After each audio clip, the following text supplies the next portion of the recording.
And James Norrington deserved a better character. Who's James Norrington? Not sure. Well, we're going to find out. Love this vibe, but I'm in the mood for something dark and haunting. Whoa. Get ready, Graham. I'm standing up for this. Okay. I'm sitting down for this. Good luck, camera people. You want something? Yeah, play me something. We'll go dark and haunting. Oh, yeah, nice start. A minor, nice. James Norrington. Oh, James Norrington. James Norrington was a man I once knew. Back in our school days. It was college. Year number 3. James Norrington and I were roommates at a boarding school just south of Cambridge. Every Saturday night, James Norrington and I would head on down to the local pub. Every Saturday night? Every Saturday night. Like everyone? Every Saturday night. James Norrington and I would head down to the local pub in Cambridge.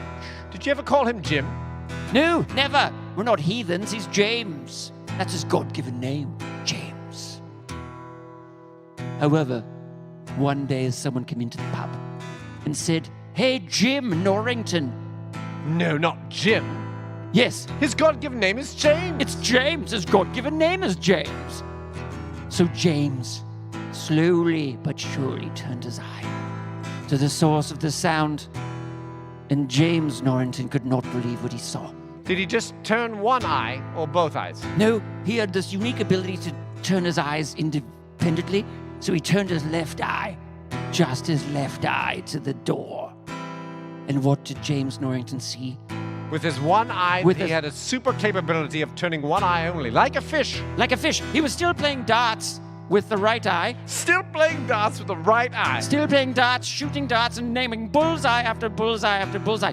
But James Norrington's left eye had turned to the source of the sound, and the source of the sound was indeed James Norrington's great uncle. Great uncle? Who was lost at sea, or so it was told, 15 odd years ago. And he was the only person who could get away with calling James Norrington Jim Norrington. If he was gone for 16 years, could you say 16 odd years ago? What did I say? 15 years odd ago. So I'm just curious, if it was 16, could you say odd years ago? Because it's an even number. Yeah. So would it have to be 16 even years ago? Is it? Can you only say odd years ago if it's an odd number? I'm not sure. I feel like I've derailed the story. Go back to the uncle. So James, his one left eye looking at his uncle. His other right eye throwing bullseyes. Bullseyes after bullseyes after bullseyes. However, this demanded both of James's eyes. It was a rarity that James took his eye off the darts. Both of James's eyes darted over to the door, to his uncle. For that was the only person James had ever truly loved.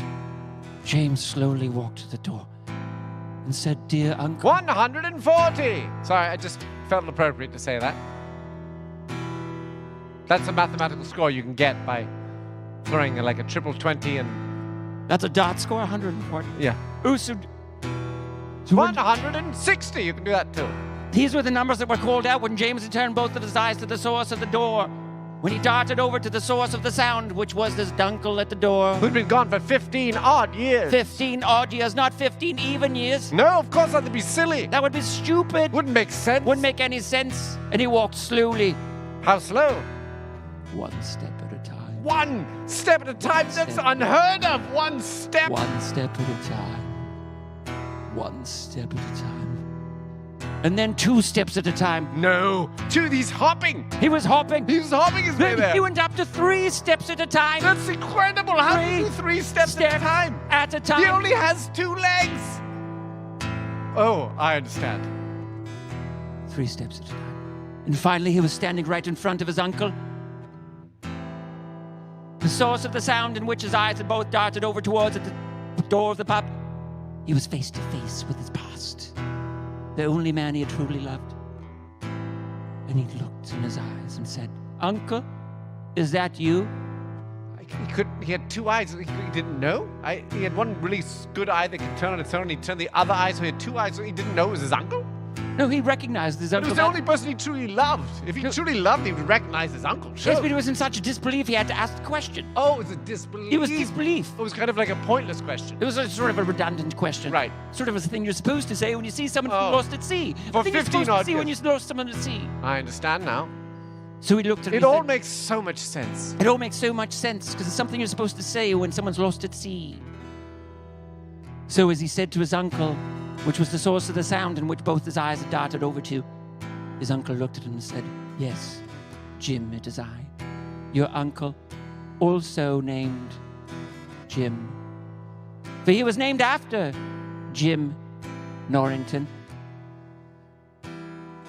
But his father had an argument with his brother and named him James. Ah, I get it now. Insisted his name was James. It will not be Jim. He no. will not be Jim. So who wanted to call his son Jim? Was it his wife?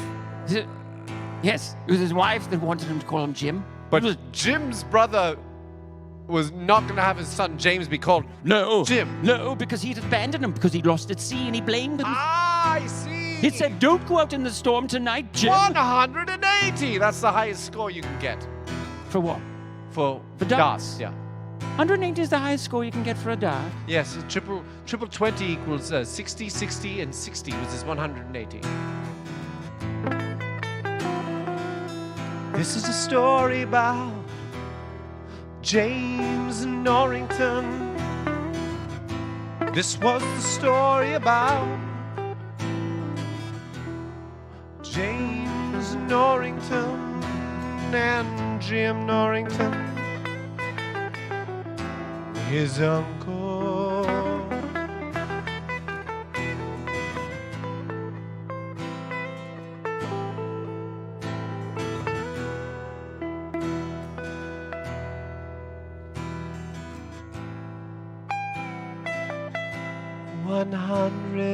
$180.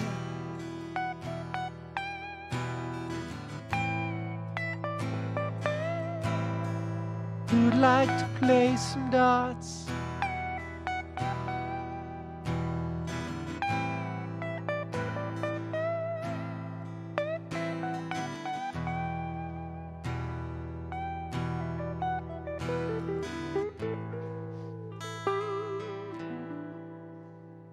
James Norrington. Or Jim Norrington. You can call him Jim now.